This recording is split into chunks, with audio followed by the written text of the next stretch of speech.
Hello viewer, আসসালামু আলাইকুম। আজকের ভিডিওর প্রতিপাদ্য বিষয় হচ্ছে ধর্ম, দর্শন এবং আধ্যাত্মিকতা।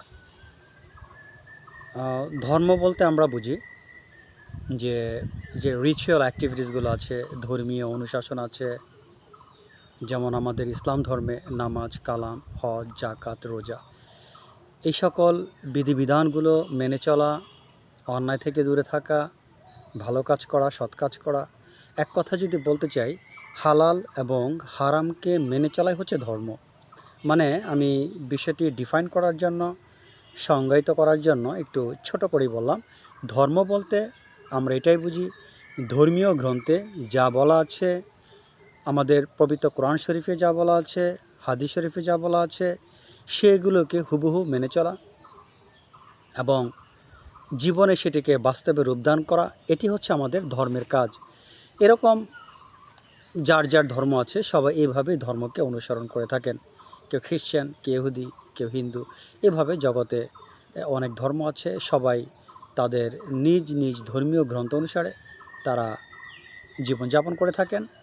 এটাকেই বলা হয়েছে ধর্মীয় কাজ। অর্থাৎ ধর্মীয় গ্রন্থের মধ্যে সীমাবদ্ধ থেকে ধর্মের নিয়মকানুনকে মেনে চলা এবং বাস্তবে সেটার অ্যাপ্লাই করাই হচ্ছে ধর্ম।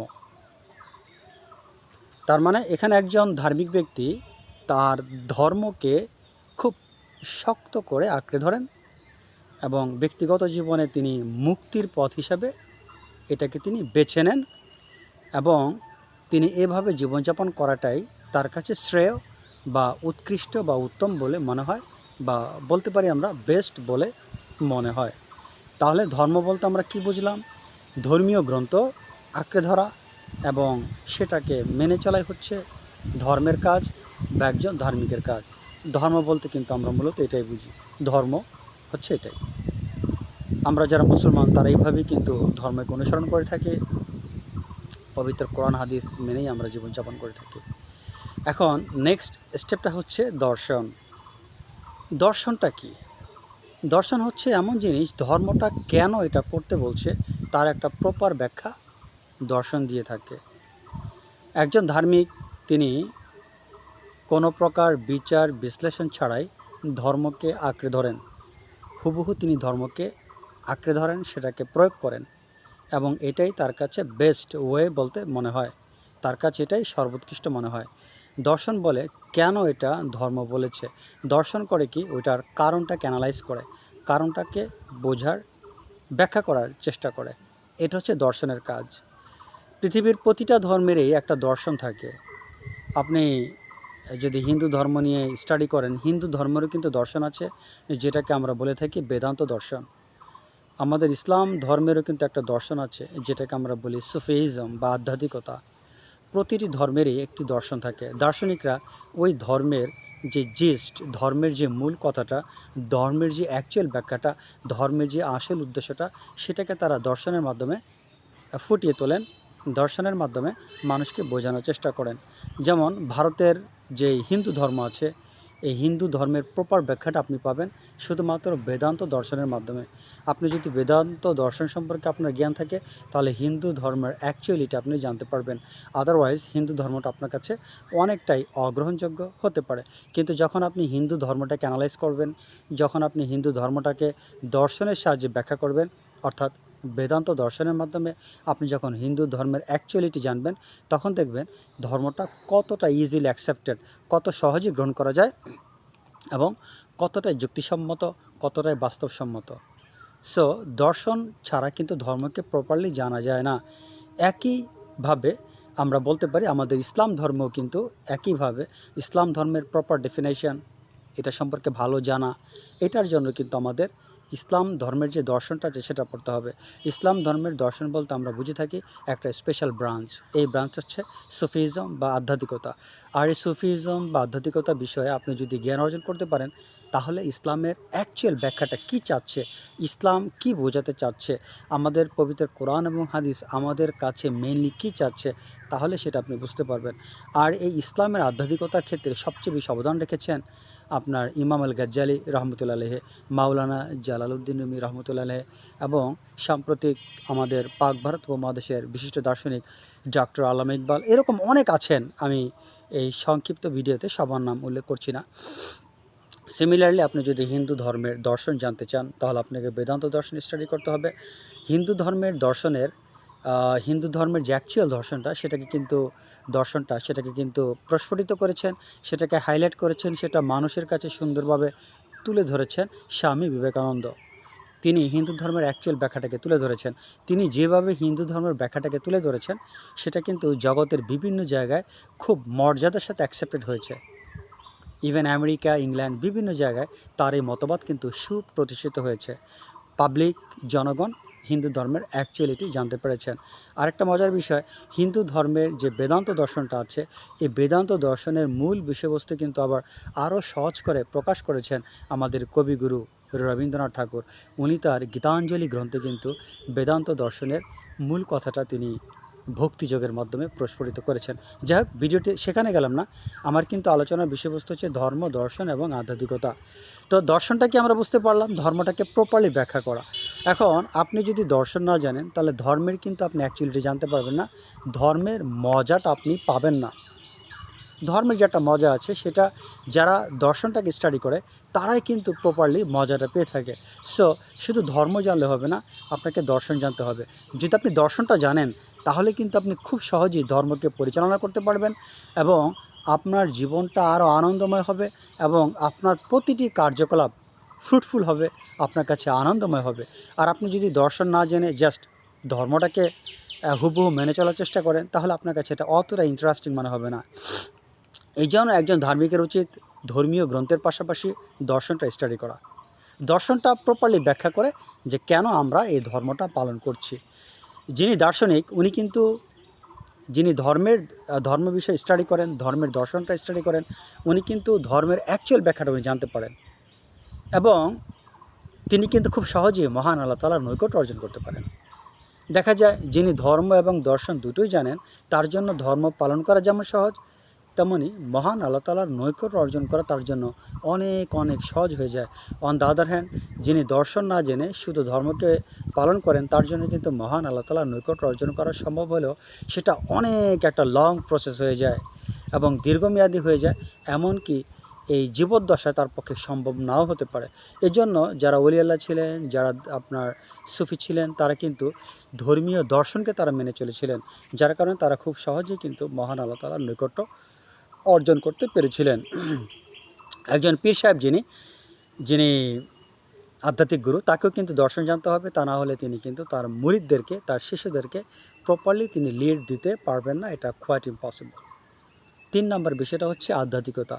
ধর্ম দর্শনটা জানলাম, 3 নম্বর বিষয় ছিল আধ্যাত্মিকতা। ধর্ম, দর্শন এবং আধ্যাত্মিকতার মধ্যে সম্পর্কটা কোথায়, এবার এটি আমি সংক্ষেপে আলোচনা করব। আপনি যখন ধর্ম এবং দর্শনকে একসাথে অ্যাপ্লাই করার চেষ্টা করবেন তখনই আপনি আধ্যাত্মিক পথে পা দিলেন। এই কথাটি কিন্তু আমার নিজের কোনো কথা নয়, এই কথাটি হুজ্জাতুল ইসলাম, ইমাম আল গাজ্জালি, মাওলানা রুমি, ডক্টর আল্লামা ইকবাল, এরকম অনেক দার্শনিকগণ এই কথাটি বলেছেন।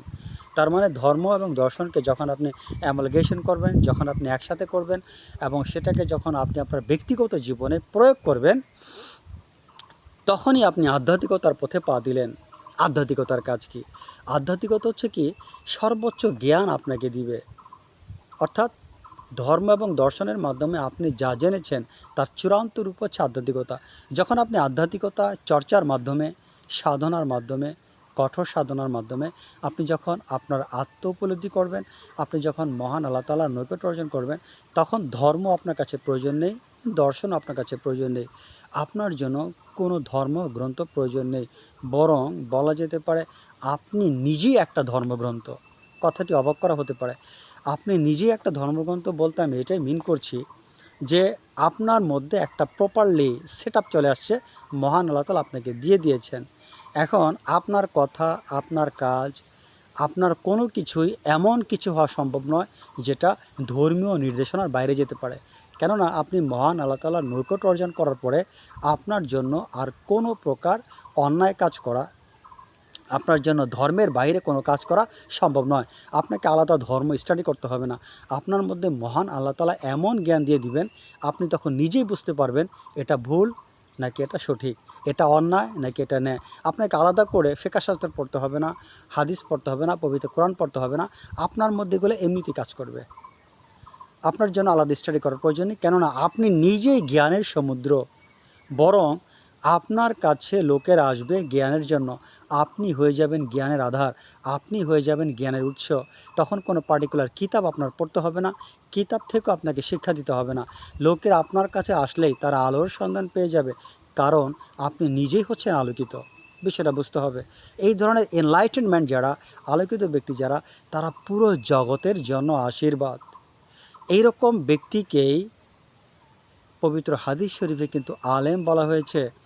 এই ধরনের একজন আলেম ব্যক্তি, এই ধরনের আলোকিত ব্যক্তির মৃত্যুকে এতটা লস বলা হয়েছে যে একটা জাতি যদি নষ্ট হয়ে যায় তাতেও এতটা লস হবে না, কিন্তু এই ধরনের একজন আলেমের মৃত্যুতে এত বড়টা লস হতে পারে। তার মানে এই ধরনের ইনলাইটেন্ড পারসন, এই ধরনের আলোকিত ব্যক্তি যদি মারা যান, যে ক্ষতিটা হবে তার জাতির জন্য, একটা একটা সম্প্রদায় ধ্বংস হয়ে গেলে এতটা ক্ষতি অসম্ভব নয়। তাহলে বোঝেন যে এই ধরনের ব্যক্তি কতটা গুরুত্বপূর্ণ। আমরা জানি যে এই ধরনের ব্যক্তি জগতে আসেন, তারা মহান আল্লাহ তাআলার খলিফা বা প্রতিনিধি হিসেবে আসেন। এই ধরনের লোক জগতে আসছেন, লক্ষ লক্ষ মানুষকে আলোকিত করেছেন, আলোর সন্ধান পেয়েছেন, তারা নিজের আলোকিত, তাদের আলো ছড়িয়ে দিয়েছেন। এই ধরনের লোককে কিন্তু পবিত্র হাদিস শরীফে আলেম বলা হয়েছে। অর্থাৎ তারা মহান আল্লাহ তাআলার জ্ঞানে, তারা জ্ঞানী। মহান আল্লাহ তাআলাই তাদেরকে জ্ঞান দিয়েছেন, তাদেরকে পার্টিকুলার কোনো জ্ঞান অর্জন করতে হয় না। তার মানে ধর্ম দর্শনকে একসাথে করার পরে যখন আপনি আধ্যাত্মিক পথে চলবেন, আধ্যাত্মিক পথে চলতে চলতে যদি মহান আল্লাহ তাআলা আপনাকে আধ্যাত্মিকতার জ্ঞান দান করেন, আপনাকে আত্মপরিচয়ের জ্ঞান দান করেন, তার নৈকট্য অর্জন করার তৌফিক দান করেন, দেন আপনি হয়ে যাবেন একজন জ্ঞানী। এমন একজন জ্ঞানী ব্যক্তি হবেন, জগতের কোনো জ্ঞান আপনার কাছে অগোচর থাকবে না, গোপনীয় থাকবেন না। আপনি সকল জ্ঞানের জ্ঞানী হয়ে যাবেন। জগতের কোনো জ্ঞানই আপনার কাছে লুকাইতে থাকবেন না। অর্থাৎ এমন কোনো জ্ঞান নেই যেটা আপনার মধ্যে থাকবে না। আপনি সব কিছুর ব্যাখ্যা করতে পারবেন। আপনাদের কাছে বিষয়টা আমি জানি যে অনেক খটকা এবং ক্রিটিক্যাল মনে হতে পারে। এই বিষয় অধ্যয়ন না করলে এই বিষয়গুলো সবার কাছে অনেকটা অগ্রহণযোগ্য হতে পারে, অযৌক্তিক হতে পারে। তো যিনি আল্লাহ পাকের জ্ঞান অর্জন করেছেন তার কাছে কিন্তু সমস্ত জ্ঞানই তার কাছে খোলা, তিনি সব কিছু জানতে পারেন। এই ধরনের হাজার হাজার প্রমাণ আছে। এই ছোট ভিডিওতে আমি সেটা আলোচনা করতে চাচ্ছি না। যারা মহান আল্লাহ তাআলার জ্ঞানে জ্ঞানী, তাদেরকে আলাদা কোনো জ্ঞান অর্জন করতে হয় না, তারা সব কিছু জানে। এরকম অনেক প্রমাণ আছে। বরং জগতের যত বড় বড় জ্ঞানী আছে তারা তাদের কাছে শিশু বাচ্চার মতো মনে হবে। জগতের যত বড় বড় জ্ঞানী আছেন, বিজ্ঞানী আছেন, দার্শনিক আছেন, তারা কিন্তু এই ধরনের আধ্যাত্মিক জ্ঞানের, যারা মহান আল্লাহ তাআলার নৈকট্য অর্জন করে, যারা আল্লাহ পাকের যারা সান্নিধ্য অর্জন করেছেন, তারা যে জ্ঞানী, তাদের কাছে জগতের সকল দার্শনিক, সকল বিজ্ঞানী কিন্তু শিশু বাচ্চার মতো। অর্থাৎ এই সকল জ্ঞানীদেরকে তারা শিশু বাচ্চার মতোই মনে করে, তারা এমন জ্ঞানের অধিকারী হয়ে থাকেন। তাহলে প্রিয় ভিউয়ার, আজকের ভিডিওতে আমরা যেটা বুঝতে পারলাম, আমরা যদি মহান আল্লাহ তাআলার নৈকট্য অর্জন করতে চাই, ধর্ম জানতে হবে না, ধর্মের পাশাপাশি দর্শন জানতে হবে সেটাও না, ধর্ম দর্শন জানার মাধ্যমে সেটিকে বাস্তবে প্রয়োগ করতে হবে সেটিও না, প্রয়োগ করা শুধু চলবে না, সেটিকে স্ট্রিক্টলি প্রয়োগ করতে হবে। এবং স্ট্রিক্টলি প্রয়োগ করে সাধনার মধ্য দিয়ে আমরা কিন্তু সর্বোচ্চ সোপানে পৌঁছাতে পারি, সেটা হচ্ছে আল্লাহ পাকের পরিচয়। তাহলে আল্লাহ পাকের পরিচয়কে যদি আমরা ফ্লোচার্ট আকারে প্রকাশ করি, প্রথমে ধর্মটাকে অ্যানালাইজ করার জন্য দর্শন এবং ধর্মকে একত্রিত করে আধ্যাত্মিকতার পথে চলা, এবং আধ্যাত্মিকতাকে সঠিকভাবে আঁকড়ে ধরা এবং কঠোর পরিশ্রম করা, দেন সর্বোচ্চ কালমিলেশন অফ সাকসেস, যেটা সফলতার সর্বোচ্চ চূড়া, সেখানে পৌঁছে যাওয়া। যদি মহান আল্লাহ তাআলা তৌফিক দেন, তখন আপনি হয়ে গেলেন মহাজ্ঞানী, আপনি হয়ে গেলেন, আল্লাহ পাক আপনাকে জ্ঞান দান করলেন, জগতের সকল কিছুর উপরে আপনি ক্ষমতা প্রয়োগ করতে পারবেন। আপনি যাকে আদেশ করবেন সে আপনার কথা শুনতে বাধ্য, কারণ আপনার সাথে সব কিছুর একটা যোগসূত্র স্থাপন হয়ে গেল। এটির একটা কিন্তু বৈজ্ঞানিক ব্যাখ্যা আছে। আমি এই নিয়ে কিন্তু আগে একটা ভিডিও করেছিলাম, একটা বৈজ্ঞানিক ব্যাখ্যা আছে। সো আপনারা ওই ভিডিওটি দেখে নেবেন, ওখানে আমি বিজ্ঞানের সাহায্যে বুঝিয়েছি। তারপরও এই ভিডিওটি একটু আলোচনা করে দিই। সেটা হচ্ছে কি চেতনা। আপনারা চেতনার জিনিসটা কি আগে এটা বুঝেন। আপনারা যারা কোয়ান্টাম ফিজিক্স সম্পর্কে ভালো জানেন, এই কোয়ান্টাম ফিজিক্স সম্পর্কে আমি একটা আলোচনা করেছিলাম, এখন সেটা আলোচনা করব না। কোয়ান্টাম ফিজিক্স নিয়ে স্টাডি করলে দেখা যায় জগতের সব জায়গায় একটা চেতনা বিরাজমান। কোয়ান্টাম ফিজিক্স নিয়ে যারা গভীর জ্ঞান অর্জন করেছেন তারা দেখতে পান যে পুরো বিশ্ব ব্রহ্মাণ্ডে কিন্তু একটা চেতনা বিরাজমান। এখন এই চেতনাই কিন্তু ঈশ্বর। এই চেতনার সাথে যখন আপনার যোগসূত্র স্থাপন হবে, আপনি জগতের সব জায়গায় মাতাব্বরি করতে পারবেন। আপনাকে আল্লাহ পাক অ্যাক্সেস দিয়ে দিলেন, অর্থাৎ আপনি কি করলেন, এই পুরো জগৎটা একটা চেতনার মধ্যে আবদ্ধ। এই চেতনায় পুরো জগৎটাকে নিয়ে খেলা করছে। এই চেতনাকে ঈশ্বর বলা হয়, চেতনাকে মহান আল্লাহ তাআলা বলা হয়। তিনি সব জায়গায় আছেন। এখন আধ্যাত্মিক শাস্ত্র যারা অধ্যয়ন করে, যারা আধ্যাত্মিক সাধনা করে, তারা সাধনা করতে করতে মহান আল্লাহ তাআলা যদি তাদেরকে করুণা করে ওই চেতনার সাথে মিলন হওয়ার যদি সুযোগ দান করেন, অ্যাক্সেস দিয়ে থাকেন, তখন ওই আধ্যাত্মিকবাদী উনি তখন মহান আল্লাহ তাআলার নৈকট্য অর্জন করে ওই চেতনার সাথে নিজেকে একাকার করে ফেলেন। তখন তিনি পুরো বিশ্ব ব্রহ্মাণ্ডে তিনি কিন্তু আধিপত্য বিস্তার করতে পারেন। কেননা পুরো বিশ্ব ব্রহ্মাণ্ড, জীব জগৎ, প্রাণী সব জায়গায় কিন্তু একটা চেতনা বিরাজমান। তখন ওই চেতনার একটা পার্ট হিসেবে, পার্ট বলা যায় না, তিনি চেতনার সাথে বিলীন হয়ে যান। তখন তাকে অ্যাক্সেস দেওয়া হয়, তিনি যে কোনো জায়গায় মাতাব্বরি করতে পারেন। যাই হোক, এই বিষয়ে এখন আলোচনা করব না। এই বিষয়ে আমার কিছু ভিডিও আছে, আমি সেখানে সেটা দেখিয়েছি, এখন আর সেখানে গেলাম না। সব কিছুর একটা যৌক্তিক ব্যাখ্যা আছে। এই জন্য কিন্তু আমি প্রায় সময় বলে থাকি, শুধু ধর্ম পড়লে হয় না, দর্শন পড়তে হবে। ধর্ম দর্শনকে যদি আপনি অ্যাডজাস্ট করতে পারেন, তখন এইসব বিষয়গুলো আপনার কাছে অনেকটাই গ্রহণযোগ্য মনে হবে এবং আপনি সহজে বুঝতে পারবেন। যাই হোক ভিউয়ার, মহান আল্লাহ তাআলা আমাদেরকে সবাইকে ধর্ম সম্পর্কে, দর্শন সম্পর্কে জানার তৌফিক দান করুন এবং বাস্তবিক জীবনে এটাকে প্রয়োগ করে আধ্যাত্মিকতার পথে চলার এবং সাধনা করার তৌফিক দান করে তার নৈকট্য অর্জন করার তৌফিক দান করুন। ছোট পরিসরে আজকের ভিডিও এখানে শেষ করছি। আল্লাহ হাফেজ।